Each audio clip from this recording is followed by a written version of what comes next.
Good evening all, welcome to IAC. ఈ వీడియోలో important current affairs discuss చేద్దాం. So first headlines చూద్దాం. So next current affair ప్రధానమంత్రి ఫసల్ బీమా యోజనకి సంబంధించింది. భారతదేశంలో ఫ్లాగ్షిప్ ప్రోగ్రామ్గా 2016 13th జనవరిన మనకి ప్రధానమంత్రి ఫసల్ బీమా యోజన అనే పథకాన్ని స్టార్ట్ చేశారు. సో జనరల్గా మనకి ల్యాండ్ స్లైడ్స్ వల్ల కానీ, ల్యాండ్ స్లైడ్స్ వల్ల కానీ, వరదల వల్ల కానీ, లేకపోతే తుఫాన్ల వల్ల కానీ, డ్రాట్స్ కరువుల వల్ల కానీ చాలామంది రైతులు పంట నష్టాన్ని భరించవలసి వస్తూ ఉంటుంది. సో ఆ పంట నష్టం కోసం ఏదైతే ప్రాబ్లమ్స్ పడుతున్నారో రైతులు, ఆ ప్రాబ్లమ్స్ని సొల్యూషన్ ఇవ్వడం కోసం ప్రధానమంత్రి ఫసల్ బీమా యోజన పథకంతో కేంద్ర ప్రభుత్వం 2016లో దీన్ని స్టార్ట్ చేసింది. రైతులు చాలా తక్కువ అమౌంట్, చాలా లో ప్రీమియం అమౌంట్ని పే చేసి ఈ ప్రధానమంత్రి ఫసల్ బీమా యోజనలో జాయిన్ కావచ్చు. మిగిలిన ప్రీమియం మొత్తాన్ని కూడా కేంద్ర రాష్ట్ర ప్రభుత్వాలు భరిస్తాయి. సో దీనివల్ల ఏవైతే మనం ముందుగా చెప్పుకున్నామో ఆ కారణాల వల్ల కనుక రైతుకి పంట నష్టం జరిగితే సో పంట బీమా ద్వారా ఆ నష్టాన్ని అంతటినీ కూడా ఆయన కంప్లీట్ చేసుకోవచ్చు. సో ఇట్లా ప్రధానమంత్రి ఫసల్ బీమా యోజన మనకి డిజైన్ చేయబడింది. అయితే ఈ సంవత్సరం ప్రధానమంత్రి ఫసల్ బీమా యోజన 2.0 అనే దాన్ని కూడా లాంచ్ చేశారు. సో దీంట్లో ఏంటంటే రాష్ట్రాలకి ఎక్కువగా మనకి ఎక్స్పాండ్ అవ్వడానికి కానీ కొన్ని డెసిషన్స్ని తీసుకోవడానికి కూడా వెసులుబాటుని దీంట్లో కల్పించడం జరిగింది. ప్రీమియం అమౌంట్స్ విషయాన్ని కూడా దీంట్లో కొంత చేంజ్ని కూడా తీసుకురావడం జరిగింది ప్రధానమంత్రి ఫసల్ బీమా యోజన 2.0. సో రీసెంట్గా మళ్ళీ ఈ స్కీమ్ న్యూస్లో ఉండడానికి కారణం ఏంటంటే ఇటీవల కేంద్ర ప్రభుత్వం భారతదేశంలోనే లోవర్ ప్రీమియం స్కీమ్ అయిన ప్రధానమంత్రి ఫసల్ బీమా యోజనకి సంబంధించి అండ్ 2 సబ్ కమిటీస్ని ఏర్పాటు చేసింది. ఆ 2 సబ్ కమిటీస్ వల్ల మనకి ఇప్పుడు కరెంట్ అఫైర్స్లోకి రావడం జరిగింది ప్రధానమంత్రి ఫసల్ బీమా యోజన. ఒక సబ్ కమిటీకి కేఆర్ మంజునాథన్, ఇస్రోకి సంబంధించిన వ్యక్తి. సో ఈయన అధ్యక్షత వహిస్తున్నారు అండ్ దాదాపుగా ఇందులో మనకి 10 మెంబర్స్ ఈ టీంలో ఉండడం జరిగింది. ఈ టీం వచ్చేటప్పటికి ఏంటంటే నేషనల్ రిమోట్ సెన్సింగ్ సెంటర్, దీని యొక్క హెడ్ క్వార్టర్స్ అనేది హైదరాబాద్లో ఉంది. National remote sensing centre. Next వచ్చేటప్పటికి Mahalanobis national crop forest institute, national crop forest institute, దీని హెడ్ క్వార్టర్స్ న్యూఢిల్లీలో ఉంది. ఈ 2 ఇన్స్టిట్యూట్స్ యొక్క హెల్ప్ తీసుకొని కేఆర్ మంజునాథన్ అధ్యక్షతన ఉన్న ఈ సబ్ కమిటీ భారతదేశంలోని ప్రస్తుతం ఉన్న పంటలకి ఎలాంటి అడ్వాన్స్డ్ టెక్నాలజీని అందివ్వచ్చు, ఎలాంటి అడ్వాన్స్డ్ టెక్నాలజీని ఇండియాలో ఇంట్రడ్యూస్ చేయొచ్చు, దానికి కావాల్సిన ఎక్విప్మెంట్స్ ఏంటి, దానికి కావాల్సిన టెక్నాలజీ ఏంటి, సో వీటి మీద ఈ సబ్ కమిటీ అనేది ఏర్పాటు చేయడం జరిగింది. ఇక రెండో కమిటీ వచ్చేటప్పటికి సౌరభ్ మిశ్రా అధ్యక్షతన ఈ సబ్ కమిటీని ఏర్పాటు చేయడం జరిగింది. అండ్ సౌరభ్ మిశ్రా వచ్చేటప్పటికి ప్రస్తుతం జాయింట్ సెక్రటరీ ఆఫ్ ఫినాన్స్ మినిస్టర్గా ఉన్నారు.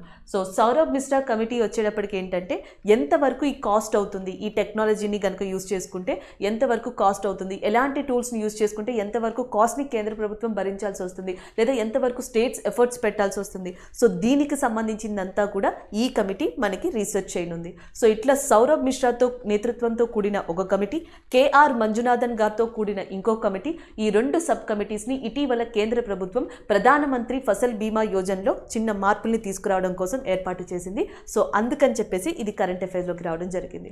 అలాగే ప్రస్తుతం మనకి మినిస్ట్రీ ఆఫ్ అగ్రికల్చర్గా అండ్ నరేంద్ర సింగ్ తోమార్ ఉన్నారు. సో అది కూడా మనం గుర్తుపెట్టుకోవచ్చు. So this is all about that. Centre sets up 2 sub committees to lower crop insurance premium under Pradhan Mantri Fasal Bima Yojana.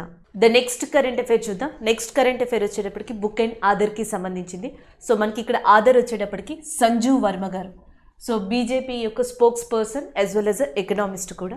So Sanjeev Verma గారు రాసిన book the Modi gambit decoding Modi 2.0, the Modi gambit decoding Modi 2.0 అనేది బుక్ అండి. సో ఈ బుక్ వచ్చేటప్పటికి especially prime minister Narendra Modi గారు second time prime minister అయిన తర్వాత ఈ లాస్ట్ 2 yearsలో ఏం జరిగింది, ఎలాంటివి ఇంప్రూవ్మెంట్ జరిగాయి, ఇలాంటి వాటి మీద సో దానికి సంబంధించి ద మోడీ గ్యాంబిట్ అనే బుక్ని సో ఇటీవల సంజీవ్ వర్మ గారు రాశారు. దానికి సంబంధించిన బుక్ అండ్ ఆధార్కి సంబంధించిన కరెంట్ అఫైర్. అయితే గతంలో కూడా మనకి ఫార్మర్ ప్రైమ్ మినిస్టర్స్, మాజీ ప్రధానమంత్రులు ఎవరైతే ఉన్నారో సో వాళ్ళందరి మీద కూడా డిఫరెంట్ బుక్స్ వచ్చాయి. అవి మీకు జీకే పరంగా ఉపయోగపడవచ్చు. సో ఒక్కసారి వాటిని చూద్దాం. ఇక్కడ ఒకటి వచ్చేటప్పటికి the accidental prime minister.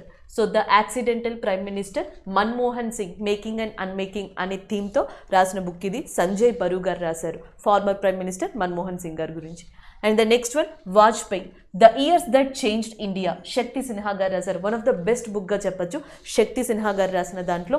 And Vajpayee, the years that changed India, ఎందుకంటే ఆ టైంలో మనకి కార్గిల్ యుద్ధం జరిగింది, వాగా బోర్డర్కి సంబంధించి ఇంప్లిమెంట్స్ అనేవి జరిగాయి.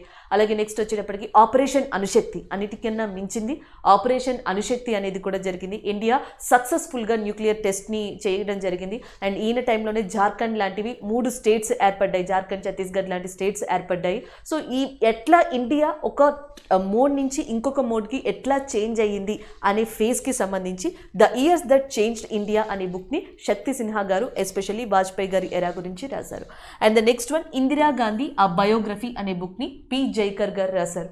ఇందిరాగాంధీ గారి మీద చాలా బుక్స్ వచ్చాయి. అయితే 1987 ఆమె చనిపోయిన కొద్ది కాలానికి వెంటనే ఇందిరాగాంధీ ఆ బయోగ్రఫీ అనే బుక్ రిలీజ్ చేయబడింది. దీన్ని జైకర్ గారు రాశారు. The next one of the most prominent former prime minister of India and Tashkent treaty కాలంలో ఉన్న ప్రైమ్ మినిస్టర్గా చెప్పొచ్చు లాల్ బహదూర్ శాస్త్రి గారు. లాల్ బహదూర్ శాస్త్రి గారి మీద 2020లో మనకి వివేక్ అగ్నిహోత్రి గారు ఒక బుక్ని రిలీజ్ చేశారు. దాని పేరు who killed Shastri, the Tashkent files. Who killed Shastri, the Tashkent files అనే థీమ్తో వివేక్ అగ్నిహోత్రి గారు ఈ బుక్ని రాశారు. ఇది మీరు రీసెంట్ కరెంట్ అఫైర్స్లోని యూజ్ చేసుకోవచ్చు, జీకేలో కూడా గుర్తుపెట్టుకోవచ్చు. సో ఇవి మన ఫార్మర్ ప్రైమ్ మినిస్టర్స్కి సంబంధించిన కొన్ని ఇంపార్టెంట్ బుక్స్. ఈ బుక్స్కి లాగానే సంజు వర్మ గారు ప్రైమ్ మినిస్టర్ నరేంద్ర మోడీ గారి గురించి ద మోడీ గ్యాంబెట్ డికోడింగ్ మోడీ 2.0 అనే దాన్ని రాయడం జరిగింది. సో ఇది మనకి బుక్ అండ్ ఆధార్కి సంబంధించిన current affair. So next current affair conformity assessment scheme for milk products. Conformity assessment scheme of milk products అనేది ఇక్కడ కరెంట్ అఫైర్.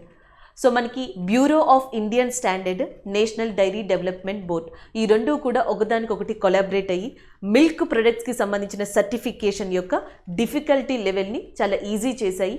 ఒకే యూనిక్ ప్రాసెస్ని తీసుకురావడం జరిగింది. దానికి సంబంధించిన కరెంట్ అఫైర్గా చెప్పొచ్చు.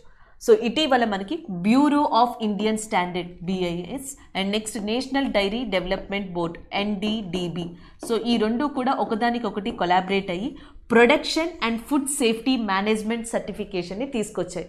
ఇది వరకైతే మిల్క్ ప్రొడక్ట్స్కి మనకి ప్రొడక్షన్కి సంబంధించి ఒకటి, సేఫ్టీకి సంబంధించి ఒకటి, మేనేజ్మెంట్కి సంబంధించి ఒకటి, ఇట్లా మనకి step by step certification process ఉండేవి. ఇది చాలా లెంతీ అండ్ డిఫికల్ట్ ప్రాసెస్గా ఉంది. సో ఆ లెంతీ అండ్ డిఫికల్ట్ ప్రాసెస్ని చాలా తక్కువ టైంలో ఈజీగా చేసేలాగా ఇలాంటి ఒక ఫెసిలిటీని స్టార్ట్ చేశారు. సో ఈ కన్ఫార్మిటీ అసెస్మెంట్లో ఏంటంటే ఒకే సర్టిఫికేషన్లో Kamadhenu symbol and as well as national dairy development board యొక్క క్వాలిటీ మార్క్, అలాగే బ్యూరో ఆఫ్ ఇండియన్ స్టాండర్డ్ యొక్క ISI మార్క్, సో ఈ మూడింటిని కలిపి ఒకే సర్టిఫికేషన్లో వచ్చేలాగా ప్రాసెస్ అంతా ఒక్కసారి కంప్లీట్ అయ్యేలాగా డిజైన్ చేశారు ఇటీవల national dairy development board and bureau of Indian standard. So దానికి సంబంధించిన కరెంట్ అఫైర్గా దీన్ని చెప్పొచ్చు. సో వరల్డ్ మిల్క్ డే వచ్చేటప్పటికి మనకి June 1 అని చెప్తున్నాం. అలాగే నేషనల్ మిల్క్ డే అని చెప్పేసి ఉంది. నేషనల్ మిల్క్ డే వచ్చేటప్పటికి November 26న రికగ్నైజ్ చేశారు. November 26th national milk day and world milk day వచ్చేటప్పటికి June 1న రికగ్నైజ్ చేయడం జరిగింది. ఈ రెండు డిఫరెంట్ అండి. ప్రపంచ పాల దినోత్సవం అనేది June 1న, అదే ఇండియాలో అయితే మాత్రం దానిని November 26న రికగ్నైజ్ చేశారు. అండ్ November 26న నేషనల్ మిల్క్ డే సందర్భంగా అమిత్ షా గుజరాత్ కేంద్రంగా ఈ నేషనల్ డైరీ డెవలప్మెంట్ బోర్డు యొక్క హెడ్ క్వార్టర్స్ అనేది ఆనంద్ ఇన్ గుజరాత్ ఏరియాలో ఉంది. ఈ ఏరియాలోనే డైరీ సహకార్ అనే ప్రోగ్రామ్ని కూడా స్టార్ట్ చేశారు. డైరీ సహకార్ అనే ప్రోగ్రామ్ని అమిత్ షా ఎక్కడ ప్రారంభించారంటే గుజరాత్లో. ఈ November 26th national milk day సందర్భంగానే దీన్ని కూడా ప్రారంభించడం జరిగింది. ఇది ఓవరాల్గా దీని గురించి మనం డిస్కస్ చేసుకున్న పాయింట్స్. సో కరెంట్ అఫైర్ వచ్చేటప్పటికి conformity assessment scheme of milk ప్రొడక్ట్స్గా చెప్పొచ్చు. అలాగే మిల్క్ మ్యాన్ ఆఫ్ ఇండియా కింద మనం అండ్ వెర్గిస్ కురియన్ గారిని కూడా చెప్పడం జరుగుతుంది. సో నెక్స్ట్ కరెంట్ అఫైర్ చూద్దాం. Shyam Prasad Mukherjee rurban mission. So Shyam Prasad Mukherjee rural urban మిషన్కి సంబంధించిన కరెంట్ అఫైర్. వాస్తవానికి ఇది 4 సంవత్సరాల క్రితమే స్టార్ట్ అయిన ప్రోగ్రామ్ లేదా స్కీమ్గా చెప్పొచ్చు.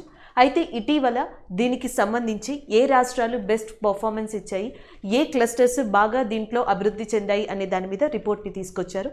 దానికి సంబంధించి మనం డిస్కస్ చేస్తున్నాం.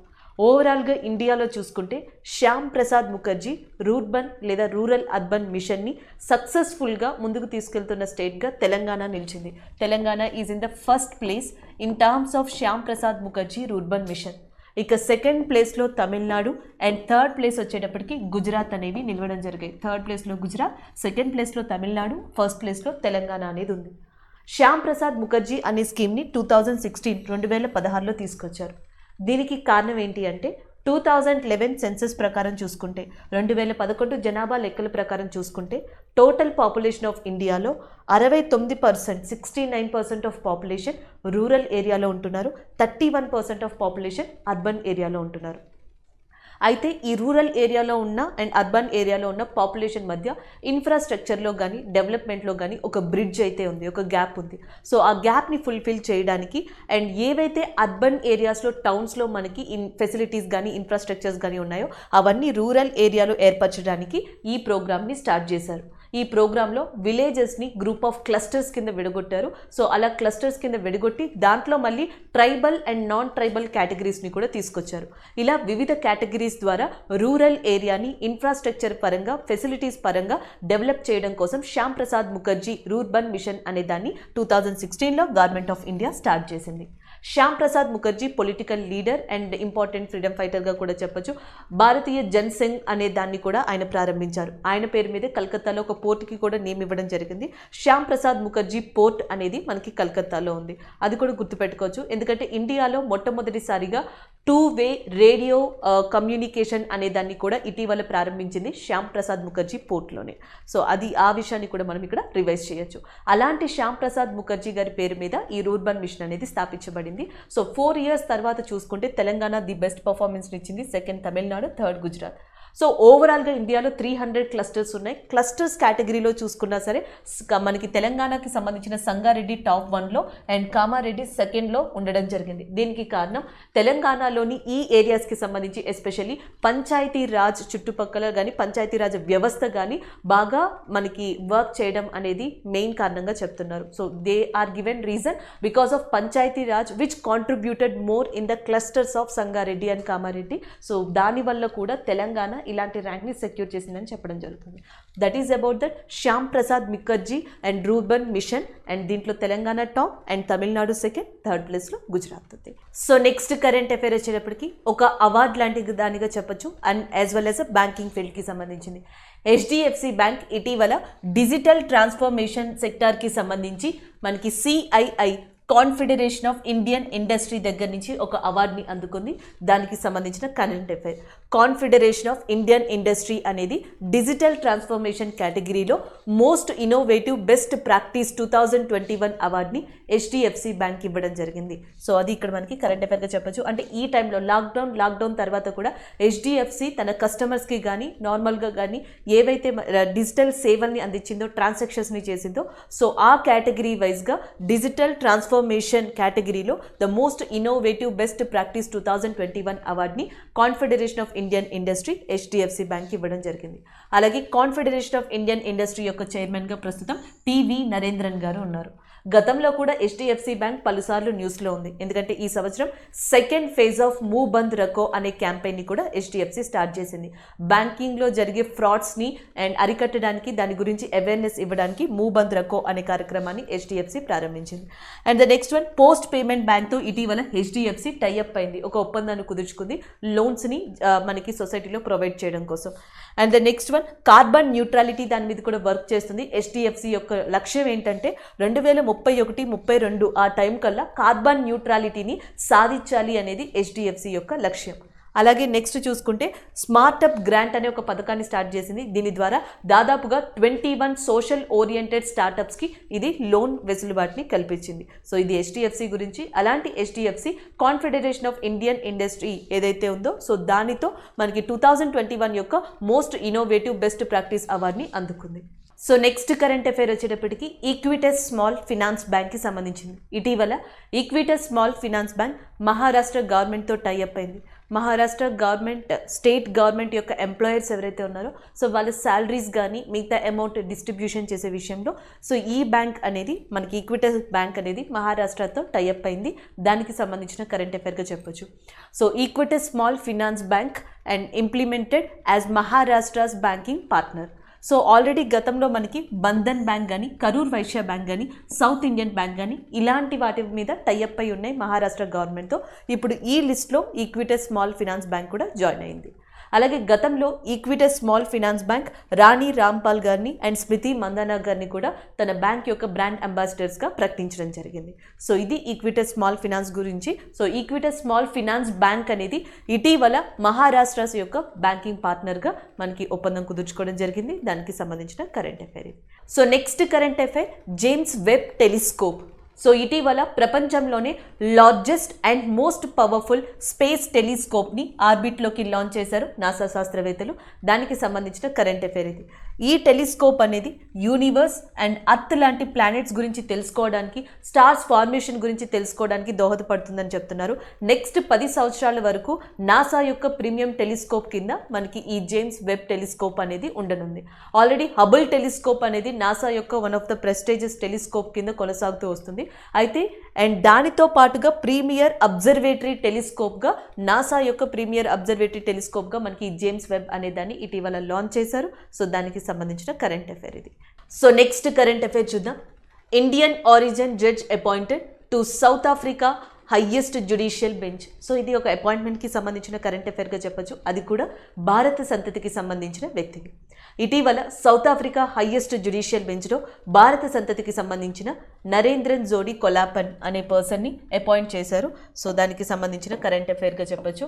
నరేంద్ర జోడి కొలాపన్ అనే పర్సన్ని ఇండియన్ ఆరిజిన్ ఈయనని సౌత్ ఆఫ్రికన్స్ హైయెస్ట్ జ్యుడిషియల్ బెంచ్కి అపాయింట్ చేయడం జరిగింది. సో ఈ విషయాన్ని మనకి సౌత్ ఆఫ్రికా ప్రెసిడెంట్ రీసెంట్గా అనౌన్స్ చేశారు. సిరిల్ రాంఫోజా సౌత్ ఆఫ్రికా యొక్క ప్రెసిడెంట్ ఈయన. అలాగే సౌత్ ఆఫ్రికాకి బేసికల్గా 3 క్యాపిటల్స్ ఉన్నాయి. ఒకటి కేప్ టౌన్ అనేది, రెండోది ప్రిటోరియా అండ్ మూడోది Bloemfontein, Cape Town, Pretoria అనేవి వీటి క్యాపిటల్స్గా ఉన్నాయి. అండ్ కరెన్సీ వచ్చేటప్పటికి South African rand currency and capital Pretoria, Bloemfontein and Cape Town. And as well as next వచ్చేటప్పటికి మనకి ప్రెసిడెంట్గా సిరిల్ రాంఫోజా ఉన్నారు. అలాంటి సౌత్ ఆఫ్రికా యొక్క హైయెస్ట్ జ్యుడిషియల్ బెంచ్కి అండ్ ఇండియన్ ఆరిజిన్ అయిన నరేంద్రన్ కొలాపన్ గారు అపాయింట్ కావడం జరిగింది. సో దానికి సంబంధించిన కరెంట్ అఫైర్ ఇది. So next current affair, so ఇటీవల వాటర్ రీయూజ్ అనే కాన్సెప్ట్తో ముందుకొచ్చారు national mission for clean Ganga. So ఇటీవల national mission for clean Ganga, the energy resource institute, national mission for clean Ganga, the energy resource institute, ఈ సంస్థలు రెండూ కలిసి భారతదేశంలో వాటర్ని రీయూజ్ చేసుకోవడానికి ఒక సెంటర్ని ప్రారంభించారు న్యూఢిల్లీలో. ఎందుకంటే ద ఎనర్జీ రీసోర్స్ ఇన్స్టిట్యూట్ యొక్క హెడ్ క్వార్టర్స్ అనేది న్యూఢిల్లీలోనే ఉంది. సో అక్కడే ఆ ప్రదేశం కేంద్రంగా వాటర్ రీయూజ్ అనే కాన్సెప్ట్ని తీసుకురావడం జరిగింది. అంటే వాటర్ స్కేర్సిటీ, నీటి కొరత ఏదైతే ఉందో సో దానిని కంప్లీట్గా కంట్రోల్ చేయడం కోసం, వాటర్ పొల్యూషన్ని తగ్గించడం కోసం national mission for clean Ganga, the energy resource institute దీన్ని తీసుకోవడం జరిగింది. అండ్ దీనికి ప్రధానంగా డైరెక్టర్గా వ్యవహరించనున్నారు డాక్టర్ నుపూర్ బహదూర్ అధ్యక్షతన భారతదేశంలో ఒక కొత్త సిస్టమ్ రానుంది, అదే వాటర్ రీయూజ్ అనేది. అండ్ గతంలో గంగా నాలెడ్జ్ సెంటర్ అనే దాన్ని ఏర్పరచడానికి కూడా ఈ రెండు కూడా టైఅప్ అవ్వడం జరిగింది. అతి త్వరలోనే the energy resource institute, national mission for clean Ganga అనేది మనకి గంగా నాలెడ్జ్ సెంటర్ని కూడా ప్రారంభించనున్నాయి. ఈ రెండు కూడా గుర్తుపెట్టుకోవచ్చు. అలాగే మనకి వాటర్ డే అంటాం కదా, సో వాటర్ డే వచ్చేటప్పటికి March 22 రికగ్నైజ్ చేయబడింది. March 22 is recognised as a water day. So ఇది కూడా మీరు ఈ పాయింట్ని రివైజ్ చేసుకోవచ్చు. So next one, good governance index 2021. రీసెంట్గా మినిస్ట్రీ ఆఫ్ హోమ్ అఫేర్స్కి సంబంధించిన అమిత్ షా దీన్ని రిలీజ్ చేశారు. దానికి సంబంధించిన కరెంట్ అఫైర్గా చెప్పొచ్చు. గుడ్ గవర్నెన్స్ అనే ఇండెక్స్ని మనకి department of administrative reforms and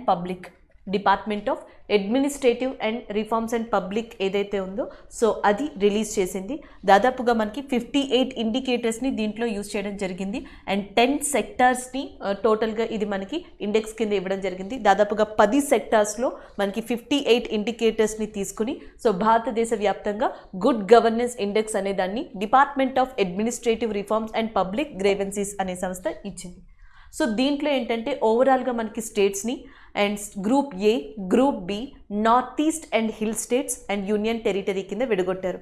ఈ 4 కేటగిరీలో ఈ 10 సెక్టార్స్కి సంబంధించిన పర్ఫార్మెన్స్ని అండ్ ఓవరాల్ పర్ఫార్మెన్స్ని కూడా ఇవ్వడం జరిగింది. సో ఇక్కడ మనం చూసుకుంటే కనుక గ్రూప్ ఏ కేటగిరీకి వచ్చేటప్పటికి ఈ ఆల్ ఓవర్ 10 సెక్టార్స్, 10 సెక్టార్స్ వచ్చేటప్పటికి వచ్చేటప్పటికి మనకి ఏదైతే ఎన్విరాన్మెంట్ ఉందో అది కావచ్చు, జ్యుడిషియరీకి సంబంధించింది, సోషల్ వెల్ఫేర్ సెక్టార్ కానీ, ఎకనామిక్ గవర్నెన్స్ సెక్టార్ కానీ, పబ్లిక్ హెల్త్ సెక్టార్ కానీ, ఇలా 10 సెక్టార్స్లో కూడా ఓవరాల్ ఓవరాల్గా గ్రూప్ ఏ స్టేట్స్లో టాప్లో ఉన్నది గుజరాత్, అండ్ సెకండ్ పొజిషన్లో ఉన్నది మహారాష్ట్ర, థర్డ్ పొజిషన్లో ఉన్నది గోవా. గ్రూప్ బి స్టేట్స్ వచ్చేటప్పటికి ఫస్ట్ పొజిషన్లో మధ్యప్రదేశ్, సెకండ్ పొజిషన్లో రాజస్థాన్, థర్డ్ పొజిషన్లో ఛత్తీస్గఢ్ అనేవి ఉన్నాయి. అండ్ యూనియన్ టెరిటరీస్ విషయానికి వస్తే ఓవరాల్ బెస్ట్ పర్ఫార్మెన్స్గా ఢిల్లీ అనేది మనకి స్థానాన్ని దక్కించుకుంది. North east states and hill స్టేట్స్కి వచ్చేటప్పటికి Himachal Pradesh in first place, Mizoram is in second ప్లేస్లో, ఉత్తరాఖండ్ ఈజ్ ఇన్ థర్డ్ ప్లేస్లో ఉన్నాయి. సో అది గుడ్ గవర్నెన్స్ ఇండెక్స్కి సంబంధించింది. మనకి ఇటీవల గుడ్ గవర్నెన్స్ డే అనేది కూడా జరిగింది December 25th. So December 25th అనేది గుడ్ గవర్నెన్స్ డేగా ప్రకటించారు. సో ఈ గుడ్ గవర్నెన్స్ డేని బేస్గా చేసుకొని లేదా గుడ్ గవర్నెన్స్కి సంబంధించిన ఒక ఇండెక్స్ అనేది రీసెంట్గా అమిత్ షా గారి చేతుల మీదుగా రిలీజ్ అయింది. ఓవరాల్గా చూసుకుంటే గ్రూప్ ఏలో గుజరాత్ టాప్లో ఉంది, గ్రూప్ బి స్టేట్స్లోనేమో మనకి మధ్యప్రదేశ్ టాప్లో ఉంది, నార్త్ ఈస్ట్ అండ్ హిల్ స్టేట్స్లోనేమో మనకి హిమాచల్ ప్రదేశ్ అనేది టాప్లో ఉంది. యూనియన్ టెరిటరీస్ విషయానికి వస్తే ఢిల్లీ అనేది మనకి టాప్గా రావడం జరిగింది. దీనికి కారణం మై గవర్నమెంట్ కానీ లేకపోతే డిజిటల్ ఇండియా కానీ ఇలాంటి ప్రోగ్రామ్స్ అన్నిటినీ కూడా తీసుకొచ్చి అడ్మినిస్ట్రేటివ్ పరంగా ఎక్కువగా డెవలప్ చేయడం అనేది కారణంగా కూడా చెప్తున్నారు. So this is about that good governance index 2021. Next one చూద్దాం. ఈరోజు మనం ఏవైతే కరెంట్ అఫైర్ డిస్కస్ చేసుకున్నామో వాటి రివ్యూ చూద్దాం. ఫస్ట్ వన్ వచ్చేటప్పటికి the Modi gambit decoding Modi 2.0. The Modi gambit decoding and Modi 2.0 అనేది బుక్కి సంబంధించింది. దీనిని సంజీవ్ వర్మ గారు రాశారు, ఈయన ఆథర్. సో ఈ బుక్కి సంబంధించిన ఇన్ఫర్మేషన్ని మనం డిస్కస్ చేసుకున్నాం. Next one Confederation of Indian Industry Award for Most Innovative Best Practice 2021 received by HDFC Bank. So Confederation of Indian Industry Most Innovative Best Practice Award ని HDFC Bank కి ఇవ్వడం జరిగింది. దానికి సంబంధించిన కరెంట్ అఫైర్ ఇది. అలాగే Shyam Prasad Mukherjee rurban mission. Shyam Prasad Mukherjee rurban మిషన్ని 2016లో స్టార్ట్ చేశారు. అయితే దాని యొక్క పర్ఫార్మెన్స్కి సంబంధించి దాని యొక్క ఏదైతే ఇంప్లిమెంటేషన్ ఉందో దానికి సంబంధించిన రిపోర్ట్ రీసెంట్గా రావడం జరిగింది. అండ్ భారతదేశంలో తెలంగాణ టాప్ స్టేట్గా నిలిచింది ఈ శ్యామ్ ప్రసాద్ ముఖర్జీ రూర్బన్ మిషన్ని కండక్ట్ చేయడంలో. And the next one, a national mission for the clean Ganga and the Energy Research Institute launched the Center of Excellence on Water Reuse. So water reuse ki sambandhinchi New Delhi lo itivela Center of Excellence ane danni start cheyadam jarigindi. National Mission for Cleaning Ganga and as well as the Energy Research Institute anedi. And the next one, center sets up 2 subcommittees to lower crop insurance premium under Pradhana Mantri Fasal Bima Yojana. Pradhana Mantri Fasal Bima Yojana ki sambandhinchi ఇటీవల కేంద్ర ప్రభుత్వం 2 sub కమిటీల్ని ఏర్పాటు చేసింది. ఒక sub కమిటీకి అధ్యక్షులుగా మనకి KR Manjunathan గారు ఉంటున్నారు, ఇస్రోకి సంబంధించిన వ్యక్తి. అండ్ రెండవ సబ్ కమిటీకి అధ్యక్షులుగా సౌరవ్ మిశ్రా గారు ప్రస్తుతం joint secretary to the ministry of ఫినాన్స్గా చేస్తున్నారు. సో వీళ్ళిద్దరి అధ్యక్షతన 2 సబ్ కమిటీల్ని ఇటీవల కేంద్ర ప్రభుత్వం ప్రధానమంత్రి ఫసల్ బీమా యోజన కోసం ఏర్పాటు చేసింది. And the next one good governance index 2021. So రీసెంట్గా గుడ్ గవర్నెన్స్ ఇండెక్స్ 2021ని కేంద్ర హోంశాఖ మంత్రి అయిన అమిత్ షా గారు రిలీజ్ చేశారు. సో దీంట్లో ఏంటంటే దాదాపుగా 10 సెక్టార్స్కి సంబంధించి 58 ఇండికేటర్స్తో ఈ సూచిక అనేది రిలీజ్ అవ్వడం జరిగింది. దీంట్లో group A category, group B category and north and hill states category and దాంతోపాటు యూనియన్ టెరిటరీ కేటగిరీస్ కూడా ఉన్నాయి. యూనియన్ టెరిటరీ కేటగిరీలో మనకి ద బెస్ట్గా Delhi and as well as group A కేటగిరీలో గుజరాత్ అండ్ గ్రూప్ బి కేటగిరీలో మధ్యప్రదేశ్ అండ్ వాటితో పాటుగా నార్త్ అండ్ హిల్ స్టేట్స్లో హిమాచల్ ప్రదేశ్ టాప్గా నిలిచాయి. And the next one and conformity assessment scheme of milk products. So milk products కోసం ఇటీవల కన్ఫార్మిటీ అసెస్మెంట్ స్కీమ్ అనే దాన్ని national dairy development board of India and next వచ్చేటప్పటికి మనకి BIS bureau of Indian standard 2 కలిసి తీసుకురావడం జరిగింది. దానికి సంబంధించిన కరెంట్ అఫైర్ ఇది. Indian origin judge appointed to South Africa highest judicial bench. So highest judicial bench. So మనకి సౌత్ ఆఫ్రికా యొక్క హైయెస్ట్ జ్యుడిషియల్ బెంచ్కి ఇండియన్ ఆరిజిన్ భారత సంతతికి సంబంధించిన నరేంద్రన్ కొలాపన్ గారు అపాయింట్ కావడం జరిగింది. దానికి సంబంధించిన కరెంట్ అఫైర్గా చెప్పొచ్చు. The next one Equitas small finance bank empanel as Maharashtra's banking partner. So మనకి ఈక్విటస్ స్మాల్ ఫినాన్స్ బ్యాంక్ ఏదైతే ఉందో సో అది మహారాష్ట్ర యొక్క బ్యాంకింగ్ పార్ట్నర్గా ఇటీవల అపాయింట్ కావడం జరిగింది, ఒప్పందం కుదుర్చుకోవడం జరిగింది. దానికి సంబంధించింది జేమ్స్ వెబ్ టెలిస్కోప్. సో ఇటీవల నాసా వరల్డ్లోనే largest and most powerful telescope అయిన జేమ్స్ వెబ్ టెలిస్కోప్ని లాంచ్ చేసింది. సో దానికి సంబంధించిన కరెంట్ అఫైర్ ఇవి ఈ రోజు మనం ఓవరాల్గా డిస్కస్ చేసుకున్న కరెంట్ అఫైర్స్. Thank you.